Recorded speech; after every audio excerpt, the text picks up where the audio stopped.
As we all know, India is the largest purchaser of armaments from other countries in the world. We are slightly behind Saudi Arabia. We are spending something like about more than 100 lakh crores of rupees on the purchase of armaments.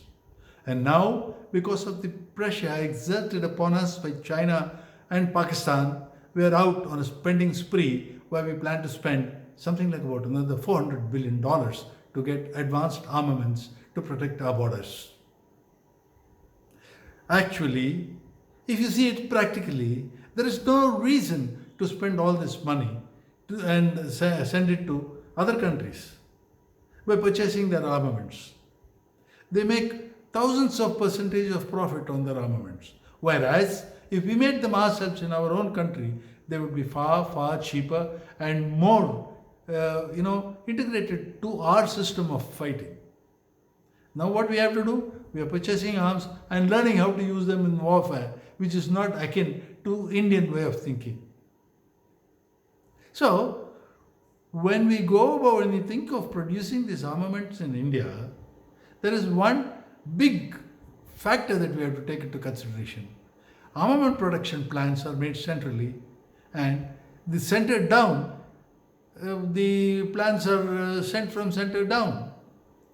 This, as we know, is not working. The central plans are not working. They wanted to create a defense corridor. The defense corridor has proved itself to be meaningless. They made it the biggest one in Tamil Nadu and a smaller one in UP. They haven't taken off because they had to start by acquiring land. And you know the problems that are involved in land acquisition. What has to happen is the manufacture of armament has to be farmed out to the states. Every state has to be given the responsibility to produce one type of armament. And they have to produce it in world quality and in sufficient quantity to meet the requirements, and perhaps over and above that, in case we can sell it to other countries that needs those kind of armaments, we could sell them. For example, State A can be given the responsibility to produce small arms, rifles and machine guns. Another state, State B, can be told to produce missiles and guns. The third one can produce tanks. Fourth one, the ammunition for tanks. And the fifth one, missiles. And another state, aircrafts, and so on. So, each state will be given a responsibility. The responsibility for manufacturing defense equipment will be farmed out to the states. And the states have to produce those equipment.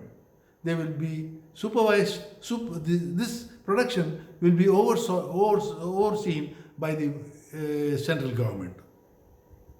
They will make sure, the central government in this supervision will make sure that the correct type of armament is produced in correct quantity and in the correct quality as required by our armed forces.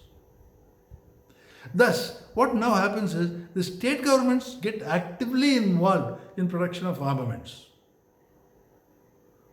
Now, state governments have got a number of powers of procuring raw material.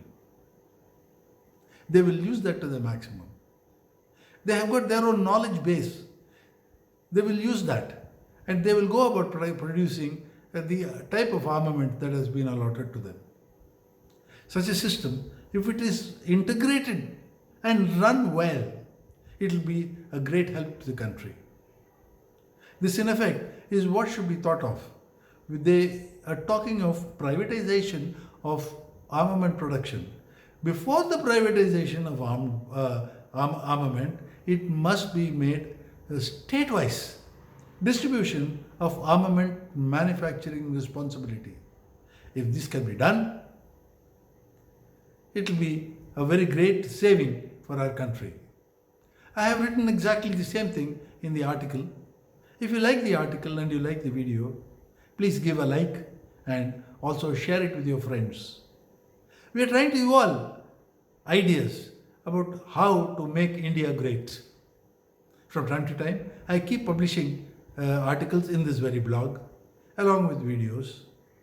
Please like them and share them with your friends so that we get to understand how we can make India better and make India great.